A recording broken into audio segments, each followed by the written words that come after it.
الحمد لله الكريم المنان أوصانا بالإحسان إلى الجيران، ونشهد أن لا إله إلا الله، ونشهد أن سيدنا ونبينا محمدا رسول الله صلى الله وسلم وبارك عليه وعلى آله وصحبه ومن والاه.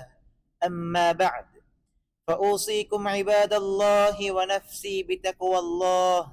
قال جل في علاه: إن الله مع الذين اتقوا والذين هم محسنون.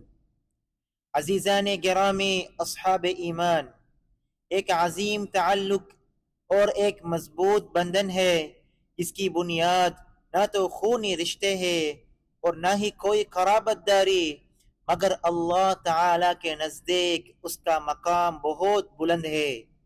یہ تعلق پڑوس کا تعلق ہے جسے ہمارے دین حنیف نے غیر معمولی اہمیت دی ہے۔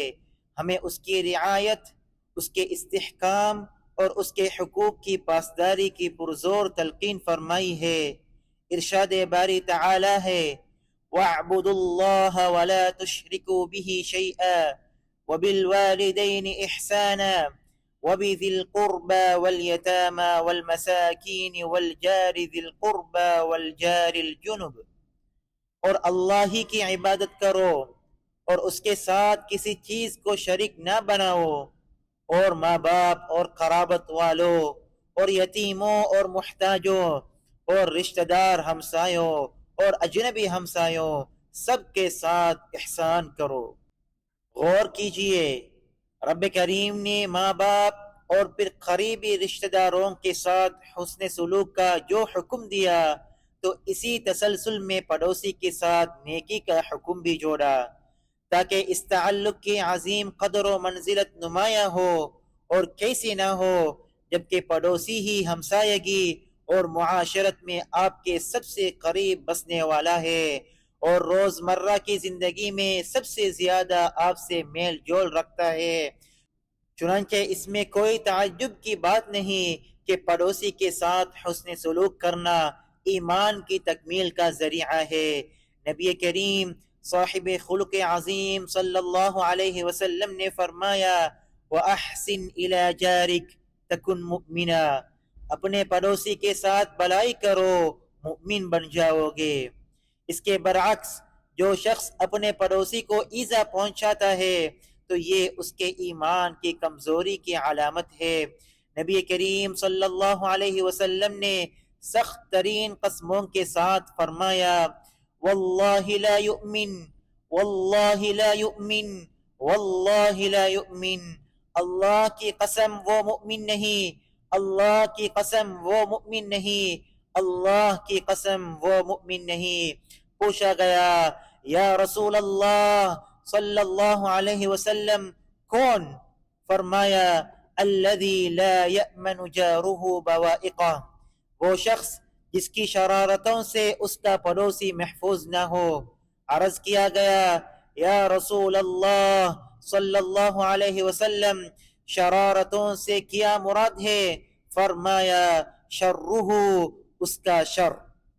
اللہ کے بندو، پڑوسی کا حق بہت بڑا ہے اور اس میں کوتاہی کرنا جرم عظیم ہے۔ حضرت جبریل امین علیہ السلام مسلسل نبی آخر الزمان صلی اللہ علیہ وسلم کے پاس تشریف لاتے رہے اور بار بار پڑوسی کے حقوق کی اس حد تک وصیت فرماتے رہے کہ گویا ان کا شمار اہل خانہ اور قریبی رشتہ داروں میں ہوتا ہو۔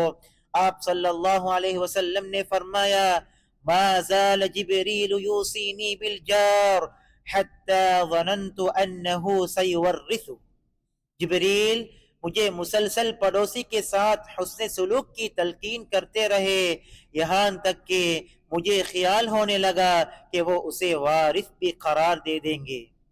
میرے بھائیو، پڑوسی کے حقوق میں یہ بھی ہے کہ اسے سلام کرنے میں پہل کی جائے، خوش دلی اور مسکراہٹ سے اس کا استقبال کیا جائے۔ رسول اللہ صلی اللہ علیہ وسلم نے فرمایا: تبسمک فی وجہ اخیک صدقہ، تمہارا اپنے بھائی کے سامنے مسکرانا بھی صدقہ ہے۔ اسی طرح پڑوسی کے حقوق میں یہ بات بھی شامل ہے کہ اگر وہ دعوت دے تو اس کی دعوت قبول کی جائے، اسے تحفہ دیا جائے اور اس کا تحفہ قبول کیا جائے۔ ہمارے نبی صلی اللہ علیہ وسلم نے فرمایا تہادو تحابو، آپس میں تحفے لیا دیا کرو، اس سے باہم محبت پیدا ہوتی ہے۔ اور جو چیز پڑوسیوں کی خوشیوں میں اضافہ کرتی ہے وہ یہ ہے کہ وہ آپسی مجالس میں مل بیٹھے، ایک دوسرے سے بات چیت کرے اور ہمسائیگی کے ساتھ رشتے کو مضبوط کرے۔ اس سے دلوں میں محبت پختہ ہوتی ہے اور معاشرے میں الفت و مودت کی فضا پروان چڑھتی ہے۔ یا ایہا الذین آمنوا اطیعوا اللہ واطیعوا الرسول واولی الامر منکم، اقول قولی هذا واستغفر اللہ لی ولکم فاستغفروه۔ الحمد لله الذي وعد بالجنة والغفران من كان محسنا إلى الجيران، والصلاة والسلام على سيدنا ونبينا محمد خير الأنام وعلى آله وصحبه ومن تبعهم بإحسان، أما بعد۔ سامعین کرام، اصحاب ایمان، پڑوسیوں کے ساتھ حسن سلوک سے پیش آنا سعادت و خوشبختی کے عظیم اسباب میں سے ہے۔ رسول اللہ صلی اللہ علیہ وسلم نے فرمایا اربع من السعادہ ومنها الجار الصالح، چار چیزیں سعادت ہے جن میں سے ایک نیک پڑوسی بھی ہے۔ میرے بھائیو، یہی نیک پڑوس خاندانوں کے استحکام اور عمر میں برکت کا سبب بنتا ہے۔ نبی کریم صلی اللہ علیہ وسلم کا فرمان ہے صلۃ الرحم وحسن الخلق وحسن الجوار یعمران الدیار ویزیدان فی الاعمار، صلہ رحمی، حسن اخلاق اور پڑوسی سے اچھا سلوک گھروں کو آباد کرتے ہیں اور عمروں میں اضافہ کرتے ہیں۔ تو آئیے ہم بھی یہ کوشش کریں کہ جس کے بھی پڑوسی بنے اس کے لیے خیر و بلائی والے پڑوسی بنے۔ نبی کریم صلی اللہ علیہ وسلم نے فرمایا خیر الجیران عند اللہ خیرہم لجاری، اللہ کے نزدیک سب سے بہترین پڑوسی وہ ہے جو اپنے پڑوسی کے لیے اچھا ہو، وہ جو دنیا میں اسے نفع پہنچائے اور آخرت میں اس کی شفاعت کا باعث بنے۔